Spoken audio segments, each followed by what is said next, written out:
Just how much of a focus should this be for the Fed right now, Carl? Well, I think the Fed needs to change its messaging around the dollar.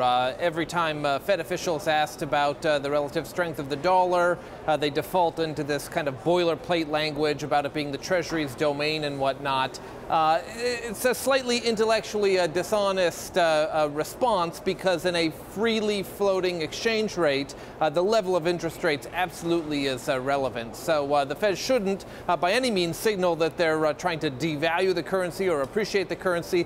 Nonetheless, their actions have very clear consequences for the relative strength. After all, interest rate differentials are very important for determining exchange rate levels. So I think the Fed needs to be paying very close attention. The dollar about a month ago was getting close to its 2002 high in trade-weighted terms, which was the highest since the early 1990s. That has tremendous downdrafts on the economy, and it's not just the export sector we should be thinking of. In a globalized economy, this has far-reaching implications for the economy. So the Fed should absolutely be tuned into the strength of the dollar and how the dollar is responding to signals about Fed actions. And we can see this, for example, in last week's manufacturing ISM. Export orders have been in a pretty sharp downturn, and that's a direct result of the strength we have seen in the currency.